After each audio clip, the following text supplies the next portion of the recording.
నెల్లూరు జిల్లా చేజర్ల మండలం పెరుమళ్లపాడు గ్రామంలో ఇసుక తవ్వకాల్లో బయటపడిన పురాతన శైవ క్షేత్రం మరోసారి వార్తల్లో నిలిచింది.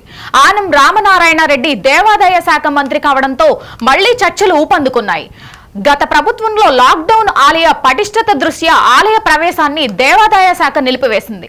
ప్రస్తుతం ఆత్మకూరు ఎమ్మెల్యే ఆనం రామనారాయణ రెడ్డి దేవాదాయ శాఖ మంత్రి కావడంతో గ్రామస్తులకు ఆలయంపై మళ్లీ ఆశలు చిగురించాయి. దేవాదాయ శాఖ ఈ ఆలయానికి పూర్వ వైభవం తీసుకువస్తారని గ్రామస్తులు ఆకాంక్షిస్తున్నారు. దీనికి తోడు ఇటీవలే నటుడు ప్రభాస్ నటించిన ఓ చిత్రం షూటింగ్ ఈ ఆలయం వద్ద జరిగిందని గ్రామస్తులు తెలిపారు.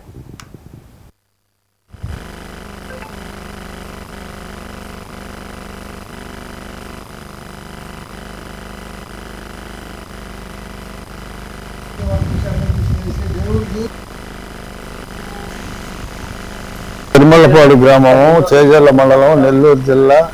నా పేరు పోతుకుంట వెంకటేశ్వర్లు. ఎండోమెంట్ బోర్డు నాగేశ్వర స్వామి దేవస్థానం చైర్మన్ని. మా గ్రామంలో పూర్వం 400 సంవత్సరాల క్రితము నాగేశ్వర స్వామి దేవస్థానం అనేది పెన్నకు కొంచెం దగ్గరలో దేవస్థానం నిర్మించబడి ఉన్నది. అది గత కొద్ది సంవత్సరాల కిందట ఇసుక తుఫాను రావడం వల్ల ఇసుక వచ్చి మేట పెడుతూ ఉండగా రోజు రోజుకి దేవస్థానం పూడిపోయింది. గ్రామస్తులు అక్కడ ఉండలేక వేరే ప్లేస్ చూసుకొని ఇక్కడికి వచ్చి గ్రామం నిర్మించుకున్నాము.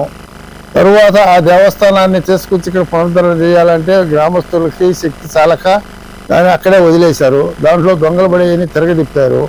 ఆ నాగేశ్వర స్వామి దేవస్థానానికి ఉండబడిన పంచలోక విగ్రహాలు అయితేనేమి, మకరద్వారం అయితేమి, ఇంకా కొన్ని వస్తువులన్నీను ఎండోమెంట్ బోర్డు వాళ్ళు హ్యాండ్ ఓవర్ చేశాము. ఆ బోర్డు వాళ్ళు తీసుకుపోయి వాళ్ళు ఏం చేసింది తెలియదు. మా దేవస్థానం ధర్మాదాయ శాఖ మినిస్టర్గా అయ్యిండు. ఆయన చేస్తానని చాలాసార్లు గ్రామస్తులకు చెప్తూ ఉన్నాడు. కాబట్టి ఇప్పుడు మళ్ళా పునరుద్ధరణ చేసి మా దేవస్థానం నిర్మిస్తాడని ఆనం రామనారాయణ గారిని కోరుకుంటూ, తర్వాత ఏమైందంటే కొద్ది రోజులకి పెన్న టర్నింగ్ ఉండబట్టి ఆ పెన్న అనేది ఇసుక మొత్తం గ్రామం మీదకి, దేవాలయం మీదకి మొత్తం దోసుకొని వచ్చింది. తర్వాత ఏంటంటే గ్రామంలో కూడా ఉండలేక గ్రామానికి దక్షిణం వైపు కొంత పొలం తీసుకొని అక్కడ స్థానికంగా నిర్మాణాలు చేసుకున్నారు. తర్వాత దేవాలయం కూడా మొత్తం బూడిపోయింది. తర్వాత ఈ మధ్య కొద్ది రోజులకి ఈ పిల్లలు స్కూలు ఉద్యోగాలు చేసే పిల్లలు అందరూ గ్రామానికి వచ్చి ఆ దేవస్థానాన్ని లాగడం జరిగింది. దండం పెట్టుకుని వచ్చి పోతా ఉండరు, అన్ని పూజలే చేస్తూనే ఉండరు. కానీ ఒక నాగభవం అనేది కూడా లోపలేమో తిరుగుతూనే ఉంది. దానికోసంగా కొద్దిగా భయపడుతున్నాం. ఇంకోటి ఏంటంటే కనపడకుండా తీశారు గుడి వరకు. మొత్తం బాగా తీయలేదు. బాగా తీసుంటే ఇంకా బాగా డెవలప్ అవుద్ది. ఈ రోడ్డు కూడా సంబంధించింది బాగలేదు. వాళ్ళు వచ్చి అక్కడి నుంచి రోడ్ల నుంచి నడిచి వచ్చి పాపం ఎండ మీద వచ్చి అయినా కూడా పోయి లోపల పోయి చూసేసి పోతా ఉంటారు, టెంక కొట్టుకుని పోతా ఉంటారు ప్రజలు.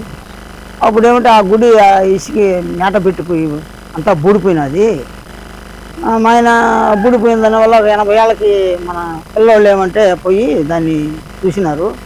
ఆ ఇసుక అంతా తొలగించినారు. తొలగించడం వల్ల శిఖరం బయటపడింది. ఆ దేవస్థానం అంతా లోడేళ్ళకి మళ్ళీ జనం అందరూ చుట్టుపక్కల అందరూ వచ్చేళ్ళకి ఏదో పెద్ద కథ అని పోలీసు వాళ్ళు కాపలా వచ్చి దాన్ని ఆఫ్ చేసేసినారు. మళ్ళీ